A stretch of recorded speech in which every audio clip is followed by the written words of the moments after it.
Hello everyone welcome to my channel. तो आज भिडियोटी होची आपण माने जदि आंध्र बीड करूछंती तो प्रैक्टिकल टीचिंग आपण माने केमि देबे ता ऊपर।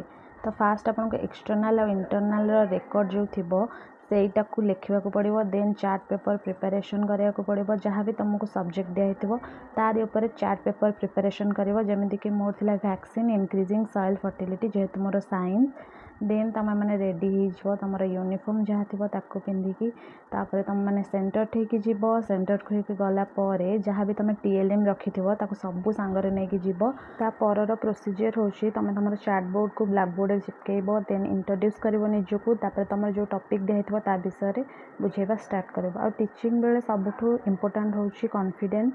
बिल्कुल भी नर्भस हेनी कॉन्फिडेंट सहित पिला मानक बुझेबा को चेष्टा कर। जेहेतु से माने तेलुगु बुझंती तो आमको तेलुगु आसेनी तो आमे कौन करबा ना तांको इंग्लिश रे बुझेबा। आ हमर टीएलएम टा को सब बेले यूज करबा जेमति कि पॉइंटर चॉक डस्टर ए सब यूज करबा निहाती दरकार। कहीं से माने जो माने भी एक्सटर्नल थिबे से माने से सब को देखिक ही तापर मार्क दियंती।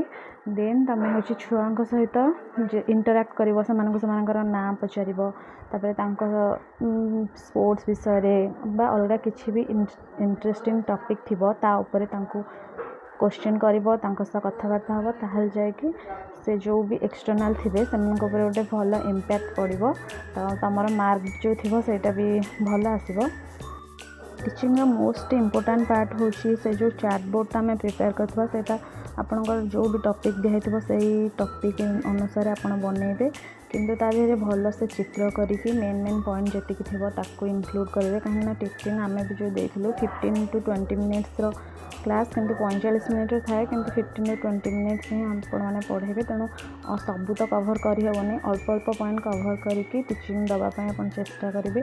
आ सबुठ इम्पोर्टेंट हूँ से दुटा जो एक्सटर्नल और इंटरनल रिकॉर्ड तो ताकू आपण मानकर जी भी एजेंट थे से कहीदेवे केमी कौन लिखाव आपंकर जो भी टॉपिक थी तारी उपर आपण मैंने लिखे सेमती जमी अलग आप रिकॉर्ड मेंटेन करती सेमती ही से लिखे। तार गोटे दिन पूर्व ही कि आगुरी आपण मानक देते तो आप अनुसार से लिखिक ने से साइन अच्छी तो से भी मार्क अच्छी तो ताऊपर भी टे ध्यान देवे।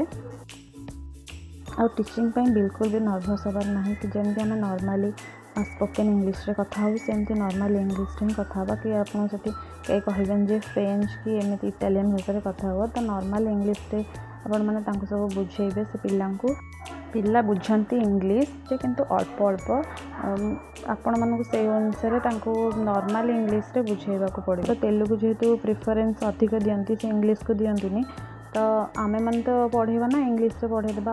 किंतु बहुत पिला भी अच्छी से माने बुझंती आ क्रॉस क्वेश्चन भी करती तो क्वेश्चन कला बेले आपण माने प्रिपेयर थे जे तांकर आंसर देबे।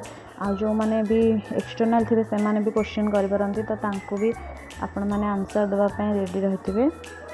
सबुठ इम्पोर्टाट डरवा ना बिंदास हो पूरा चिल मुड्रे पढ़ेब। तो जो मानकर आगुरी टीचिंग दबार अभ्यास थी से तो किसी भी डर लगे से हेल्पफुल हे। तो जो मैंने प्रथम कर टीचिंग दौर आमरी मान पर तो से किसी ना बिंदास हो टीचिंग दबार अच्छी।